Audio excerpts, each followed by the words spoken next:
जैसे स्कैनिंग मैंने आपको बोला निकाल दो, तो स्कैनिंग कैसे करेंगे? तो स्कैनिंग बहुत इंपॉर्टेंट हो गया। आज कहीं भी जाओगे, आपको एक छोटा सा डॉक्यूमेंट स्कैन करके आपको इमीडिएटली भेजना है, तो स्कैनिंग इज इंपॉर्टेंट। तो उसके लिए एप्लीकेशन आया है कागज, इंडियन वर्जन KAAGAZ, कागज। क्या हो रहा है? Every 40 second there is a cyber crime. आपको बिलीव नहीं करेंगे, हर 40 सेकंड में एक क्राइम होता है। कुछ दिनों पहले मम्मी के फोन पर एक कॉल आया। उन्होंने कहा कि वो बैंक से बात कर रहे हैं और उन्हें बैंक में अपडेट करने के लिए मम्मी के कार्ड डिटेल्स चाहिए। गुड फेथ में मम्मी ने उनको कार्ड नंबर और CVV दे दिया। इसके बाद क्या हुआ? और जो हम हर रोज QR कोड से पेमेंट करते हैं, क्या ये पेमेंट करना सेफ है? हर दिन होते साइबर क्राइम और स्कैम से बचने के लिए हमें क्या करना चाहिए, ये सारी जानकारी आपको इस इन्फो ब्लॉग में मिलने वाली है। नमस्कार, मैं डॉक्टर आकाश शाह आपका इस इंफॉर्मेटिव ब्लॉग यानी इन्फो ब्लॉग में स्वागत करता हूँ। सबसे पहले हमारे YouTube और Instagram पर आने वाले डेली वीडियोस को इतना सारा प्यार देने के लिए बहुत बहुत शुक्रिया। आज सोलापुर गुजराती समाज के जी फोरम और महेश्वरी समाज के M सर्कल की तरफ से डिजिटल लिटरेसी वर्कशॉप आयोजित किया गया था। इस 3 घंटे के वर्कशॉप के इम्पोर्टेंट टेक अवेज मैं आप लोगों के साथ कुछ ही मिनटों में शेयर करने वाला हूँ। तो आगे बढ़ने से पहले हमें YouTube पर सब्सक्राइब और Instagram पर फॉलो करें। तो चलिए ये इन्फो ब्लॉग शुरू करते हैं।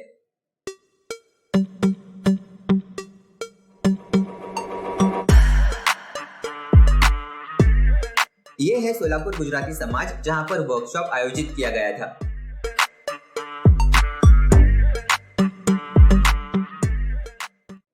वर्कशॉप की शुरुआत में डिजिटल लिटरेसी का महत्व हमें राजेश भाई शाह जी ने बताया। टेक्नोलॉजी ये दुधारी तलवार है। जो भी टेक्नोलॉजी है, जो सीखेगा, उसको जानेगा, उसको अडॉप्ट करेगा, उसको पॉजिटिव वे से यूज करेगा, तो अनगिनत नॉलेज मिलेगा, लाखों करोड़ों कमाएगा।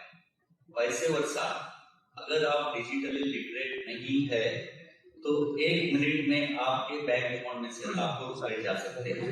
CA भरत भाई देसाई जी और समीर मेहता जी का सत्कार गुजराती समाज के प्रेसिडेंट मुकेश भाई मेहता जी और M सर्कल के प्रेसिडेंट राठी जी के हाथों होने के बाद वर्कशॉप की शुरुआत हुई। सबसे पहले भरत जी ने हमें कुछ चाइनीज ऐप्स के बारे में बताया जिन्हें हमें तुरंत अनइंस्टॉल कर देना चाहिए, और उनके अच्छे ऑल्टरनेटिव्स के बारे में भी बताया। फॉर एग्जाम्पल, कैम स्कैनर एक चाइनीज ऐप है जिसका ऑल्टरनेटिव है इंडियन ऐप कागज। उसके साथ ही साथ इसके और 2 अच्छे ऑल्टरनेटिव्स हैं, वो है एडोबी स्कैनर और माइक्रोसॉफ्ट लेंस। भरत जी ने हमें ये भी बताया कि फ्री एप्स से ज्यादा सेफ और रिलायबल पेड एप्स होते हैं। कि आपको बहुत सी एप्लीकेशन फ्री में मिल रही है, तो ऐसा टेम्प्ट नहीं होना है कि फ्री में मिल जाए तो ले लो, right? I would recommend paid version लेना है। हमारे फोन से एक नंबर डायल करके कैसे हमारे सारे कॉल्स और मैसेजेस किसी और नंबर पर फॉरवर्ड किए जा सकते हैं, इसका एक छोटा सा एग्जांपल हमें भरत जी ने दिया। बट क्राइम कैसे होता है? हम लोग छोटे से छोटे क्राइम की बात करता हूँ। जैसे आप सोलापुर स्टेशन पे खड़े हैं, ओके, मैं यहाँ का एग्जांपल देता हूँ, और कोई आएगा और बोलेगा सर मेरा बैटरी जरा डाउन हो गया है, I want to call my doctor, urgent है सर, देखो बात करना है, तो प्लीज आपको फोन दीजिए। आपने फोन दिया, अगर वो बंदा अच्छा है तो फोन करके आपको वापस दे देगा। बट वो हैकर है या कोई, वो क्या करेगा? एक कोड डालेगा, simple code, to forward all the phones and your SMS and messages etcetera, जो शॉर्ट मैसेजिंग सर्विसेज है एसएमएस, उसको फॉरवर्ड करके उसके एक नंबर पे डालेगा जो वहां पे हैकर बैठा है। कॉल फॉरवर्डिंग चेक करने के लिए हमें *#21# ये नंबर डायल करना है। आइडियली स्क्रीन पे दिखाया गया मैसेज ही आपके फोन पर डिस्प्ले होना चाहिए। अगर आपके फोन पर कॉल फॉरवर्डिंग ऑन हो तो उसे स्टॉप करने के लिए हमें #002# ये नंबर डायल करना चाहिए। ये नंबर डायल करने से सभी फॉरवर्डिंग स्टॉप हो जाते हैं, और अगर आपके फोन में फॉरवर्डिंग चालू हो तो आपको तुरंत बैंक को भी इन्फॉर्म कर देना चाहिए। ऑडियंस में से किसी ने पूछा कि जो हम रोज QR कोड से पेमेंट करते हैं, क्या ये सेफ है?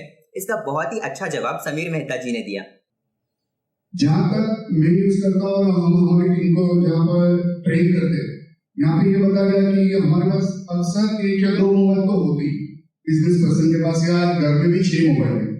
एक मोबाइल में ऐसा रखो जो बैंक के साथ में लिंक है, और वो नंबर किसी के भी साथ में अननोन पर्सन या व्हाट्सएप के शेयर नहीं करना चाहिए।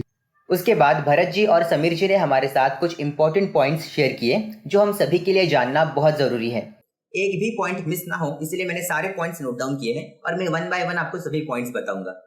तो पहला पॉइंट यह है कि कोई भी ट्रांजैक्शन करने के वक्त हमें हमारे फोन में बैकग्राउंड में एप्स ओपन नहीं रखने हैं, वरना इससे डेटा लीक हो सकता है। दूसरा पॉइंट हम सभी को पता है पर फिर भी हम जाने अनजाने में ये गलती कर बैठते हैं। हमें हमारे डेबिट कार्ड और क्रेडिट कार्ड के डिटेल्स किसी और के साथ शेयर नहीं करने हैं। Debit card details, CVV number, password, ये बहुत पर्सनल चीजें होती हैं और ये हमें किसी के साथ भी शेयर नहीं करना चाहिए।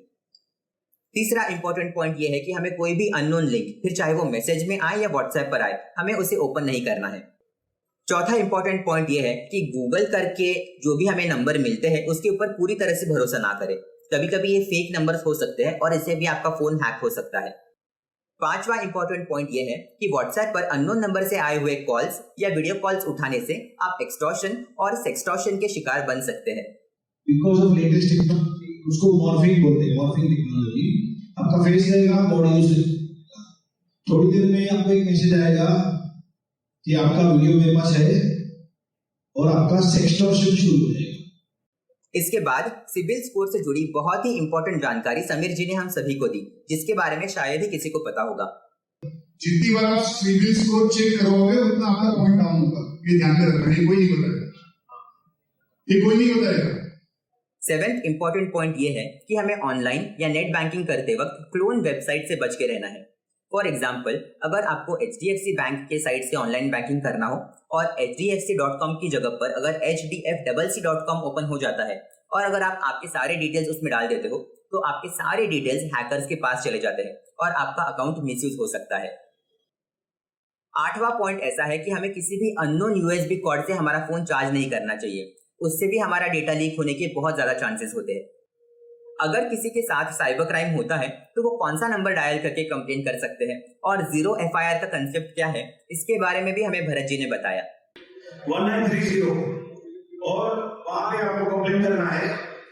उसमें क्या होता है, आपको जरा लॉ के बारे में बता देता हूँ। अगर सोलापुर में क्राइम हुआ है यहाँ पे और आप बॉम्बे में हो तो आपको 0 FIR करना है। अच्छा, 0 FIR मैंने मेरा क्राइम एक जगह पे हुआ और रजिस्ट्रेशन FIR मैंने दूसरी जगह पे किया। तो दोस्तों, ये था आज का इन्फो ब्लॉग। आई होप आप लोगों को इस ब्लॉग की जानकारी पसंद आई होगी। A special thanks to President of Solapur Gujarati Mitra Mandal, Shri Mukesh Bhai Mehta ji, and all the team members of Gujarati Samaj for organizing such an informative workshop. तो इस ब्लॉग के लिए बस इतना ही, मिलते हैं अगले ब्लॉग में। तब तक के लिए कीप स्माइलिंग, स्टे हेल्दी।